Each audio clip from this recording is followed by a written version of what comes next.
More than 80% of all repairs include something termed road rash to the flange, scratching to the spoke, and/or degradation of the original paint or clear coat. Alloy Wheel Repair Specialist, or AWRS, set up an experiment to determine the effect of repairing an aluminum wheel previously damaged in a manner more severe than AWRS would repair. With the help of independent test services, a pallet of 30 new wheels with paint blemishes were purchased and delivered to AWRS.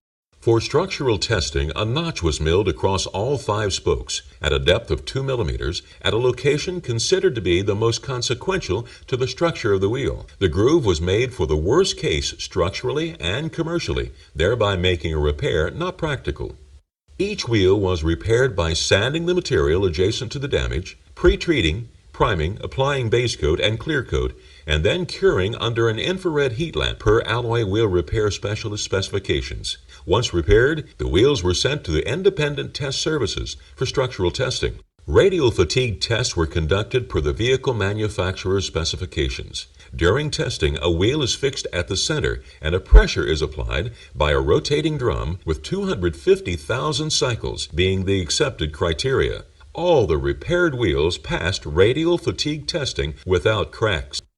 Cornering fatigue is the second basic fatigue test that all OE wheels are exposed to prior to acceptance. The cornering test is comparable to what happens to the right front wheel of a NASCAR vehicle as it's making left turns. The test loads so high that the minimum acceptance criteria is no cracks at 100,000 cycles. These wheels are subsequently tested to 250,000 cycles to assure more than ample structural margin in the wheel design. Again, the SAE minimum requirement is 60,000 cycles, so the test was far more severe than the minimum standard. All the tests were crack-free at 100,000 cycles, and additionally crack-free at 250,000 cycles. Not only did all pass, but all were crack-free at the end of the test. A lateral impact test simulates a wheel and tire careening sideways into a curb. The tire is mounted, inflated, and attached to the test machine at a specified orientation. A striker is dropped from a specified distance. The acceptance criteria are basically to sustain air and not crack through a spoke. In all instances, there was neither loss of air pressure nor separation from the center. No cracks were found at the center of the wheel.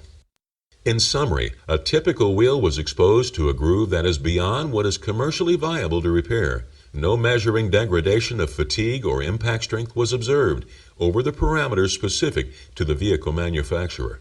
The damage and repair of these wheels does not compromise the structure of the wheel. Wheels repaired using AWRS methods, limitations, and procedures will provide fully serviceable wheels.